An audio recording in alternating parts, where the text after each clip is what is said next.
Open forum. തുറസിന്റെ തുറമുഖങ്ങൾ. കായിക ലോകത്തു നിന്നുള്ള പുത്തൻ വാർത്തകളിലേക്കും വിശേഷങ്ങളിലേക്കും ഏവർക്കും സ്വാഗതം. Sports mix. കായിക ലോകം കഴിഞ്ഞയാഴ്ചയിൽ തയ്യാറാക്കിയത് പത്രപ്രവർത്തകനും സ്പോർട്സ് ലേഖകനുമായ ഷഹബാസ് വെള്ളില. എന്തൊരു വർഷമാണിത്! 2025 ലോക കായിക പ്രേമികളുടെ മുഴുവൻ മനസ്സിലാക്കിയൊരു വർഷമെന്ന് ഉറപ്പിച്ചു പറയാം.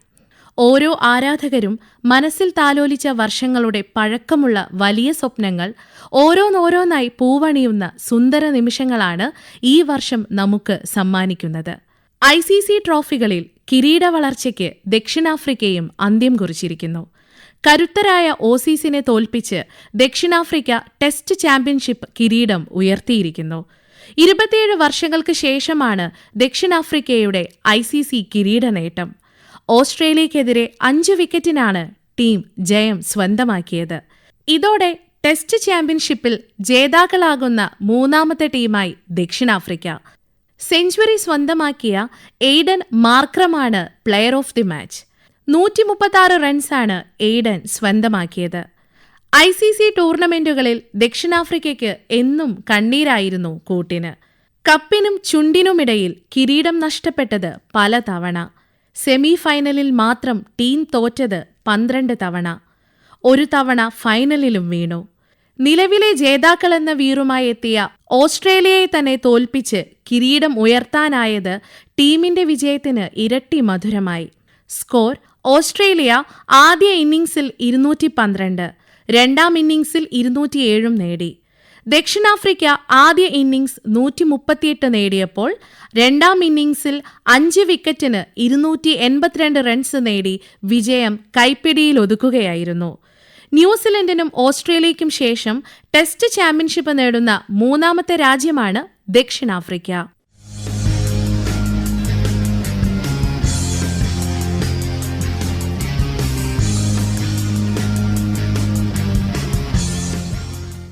മലയാളക്കരയിലെ ക്രിക്കറ്റ് പ്രേമികൾക്ക് മറ്റൊരു സന്തോഷ വാർത്ത. തിരുവനന്തപുരം കാര്യവട്ടം സ്പോർട്സ് ഹബ് സ്റ്റേഡിയത്തിൽ വീണ്ടും ക്രിക്കറ്റ് ആരവങ്ങൾ ഉയരുന്നു. ജനുവരി 30 ഇന്ത്യ-ന്യൂസിലാൻഡ് 2020 മത്സരം കാര്യവട്ടം സ്പോർട്സ് ഹബ് സ്റ്റേഡിയത്തിൽ നടക്കുമെന്ന് BCCI അറിയിച്ചു. ഇന്ത്യ-ന്യൂസിലാൻഡ് 2020 പരമ്പരയിലെ അവസാന മത്സരമാണ് തിരുവനന്തപുരത്ത് നടക്കുന്നത്. കാര്യവട്ടം സ്പോർട്സ് ഹബ്ബ് വേദിയാകുന്ന 7ാമത്തെ രാജ്യാന്തര മത്സരമാണിത്. 2017 നടന്ന ഇന്ത്യ-ന്യൂസിലൻഡ് മത്സരം തന്നെയായിരുന്നു ആദ്യത്തെ രാജ്യാന്തര മത്സരം.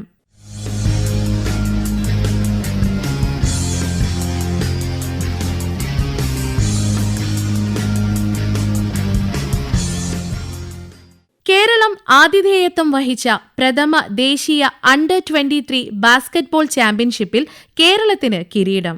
ഫൈനലിൽ കർണാടകയെ 19-11 പരാജയപ്പെടുത്തിയാണ് കേരളം കിരീടം നേടിയത്. ആൻ സക്കറിയയുടെ നേതൃത്വത്തിലിറങ്ങിയ ടീമിനായി അക്ഷയ ഫിലിപ്പും ചിന്നു കോശിയും മിന്നും പ്രകടനമാണ് കാഴ്ചവെച്ചത്. ഐറിൻ എൽസ ഫിലിപ്പായിരുന്നു ടീമിലെ 4ാമത്തെ അംഗം.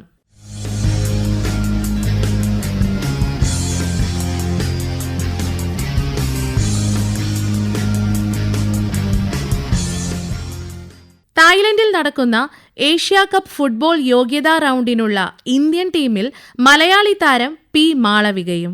1999 ശേഷം ഇന്ത്യൻ വനിതാ ടീമിലെത്തുന്ന മലയാളിയാണ് മാളവിക.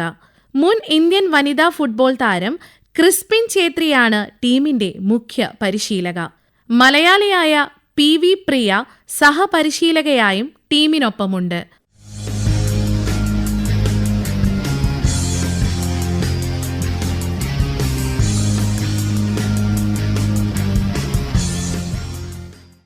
കരാർ ലംഘിച്ചതിന് IPLൽ നിന്ന് പുറത്താക്കിയ കൊച്ചി ടസ്കേഴ്സ് ടീമിന് BCCI 538 കോടി രൂപയും 18% പലിശയും നഷ്ടപരിഹാരം നൽകണമെന്ന തർക്കപരിഹാര കോടതിയുടെ ഉത്തരവ് ബോംബെ ഹൈക്കോടതി ശരിവച്ചു.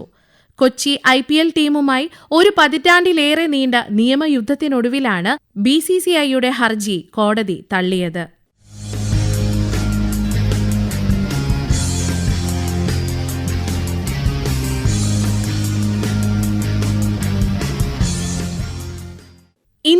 ഇംഗ്ലണ്ട് ടെസ്റ്റ് പരമ്പരയ്ക്ക് തുടക്കമായി.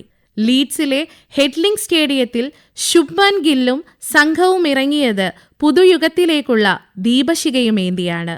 സീനിയർ താരങ്ങളുടെ വിരമിക്കലിനു പിന്നാലെ ക്യാപ്റ്റൻസിയിലും ബാറ്റിംഗ് ഓർഡറിലും മാറ്റങ്ങളുമായിട്ടാണ് ടീം ഒരുങ്ങിയിരിക്കുന്നത്.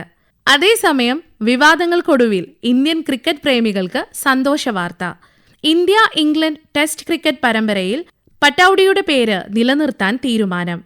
ജേതാക്കൾക്ക് നൽകിയിരുന്ന പട്ടൌഡി ട്രോഫിയുടെ പേര് ടെൻഡുൽക്കർ ആൻഡേഴ്സൺ ട്രോഫി എന്നാക്കാൻ England and Wales cricket board തീരുമാനിച്ചെങ്കിലും ജയിക്കുന്ന ടീമിന്റെ ക്യാപ്റ്റന് പട്ടൌഡി മെഡൽ കൂടി സമ്മാനിക്കാൻ സംഘാടകർ തീരുമാനിച്ചു. ട്രോഫിയുടെ പേര് മാറ്റാനുള്ള തീരുമാനത്തെ മുൻ ഇന്ത്യൻ ക്യാപ്റ്റൻ സുനിൽ ഗവാസ്കർ ഉൾപ്പെടെ ഒട്ടേറെ പേർ വിമർശിച്ചിരുന്നു. കൌണ്ടി ക്രിക്കറ്റിനും ഇന്ത്യൻ ക്രിക്കറ്റിനും വലിയ സംഭാവന ചെയ്തിട്ടുള്ള ഇഫ്തിഖാർ അലി ഖാൻ പട്ടൌഡിയെയും മകൻ മൻസൂർ അലി ഖാൻ പട്ടൌഡിയെയും ഇന്ത്യ ഇംഗ്ലണ്ട് പരമ്പരകളിൽ ഓർക്കണമെന്ന BCCIയുടെ നിർദ്ദേശത്തെ തുടർന്നാണ് പട്ടൌഡി മെഡൽ കൂടി നൽകുന്നത്.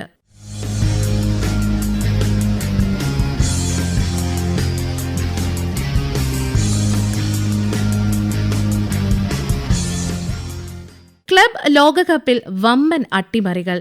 ചാമ്പ്യൻസ് ലീഗ് ജേതാക്കളായ PSG-യെ ബ്രസീൽ ക്ലബ് തോൽപ്പിച്ചു. ബോട്ടോഫോഗോയാണ് ഏക ഗോളിന് പാരീസ് ടീമിനെ ഞെട്ടിച്ചത്.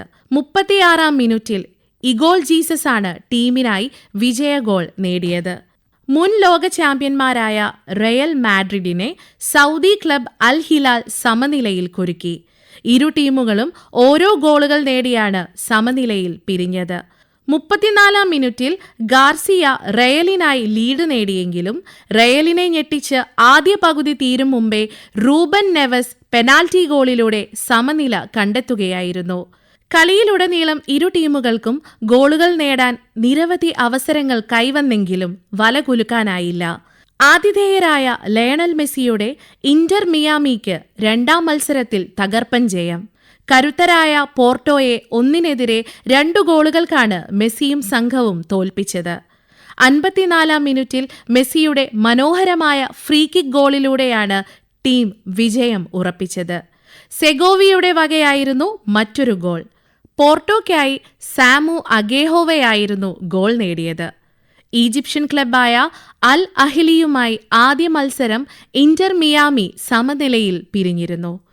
ക്ലബ് ഫുട്ബോൾ ലോകകപ്പ് ചരിത്രത്തിലെ വേഗമേറിയ ഗോളുമായി ഫിൽ ഫോഡൽ റെക്കോർഡിട്ട മത്സരത്തിൽ മൊറോക്കോ ക്ലബ് വെദാദ് എസിയെ 2-0 തോൽപ്പിച്ച ഇംഗ്ലീഷ് ക്ലബ് മാഞ്ചസ്റ്റർ സിറ്റി മുന്നോട്ട്. 2-ാം മിനിറ്റിൽ ഫോഡനിലൂടെ ലക്ഷ്യം കണ്ട സിറ്റിക്കായി 42-ാം മിനിറ്റിൽ ജെറമി ഡോക്കോ 2-ാം ഗോൾ നേടി. മറ്റൊരു മത്സരത്തിൽ സ്പാനിഷ് വെറ്ററൻ താരം സെർജിയോ റാമോസിന്റെ ഹെഡർ ഗോളിൽ ഇറ്റാലിയൻ ക്ലബ് ഇന്റർ മിലാനെ മെക്സിക്കൻ ക്ലബ് മോണ്ടെറി സമനിലയിൽ പിടിച്ചു.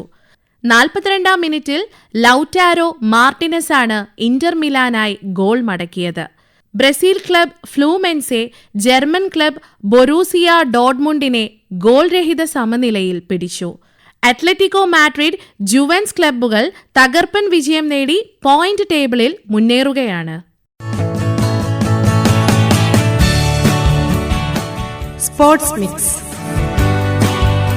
കായിക ലോകം കഴിഞ്ഞയാഴ്ചയിൽ തയ്യാറാക്കിയത് പത്രപ്രവർത്തകനും സ്പോർട്സ് ലേഖകനുമായ ഷഹബാസ് വെള്ളില.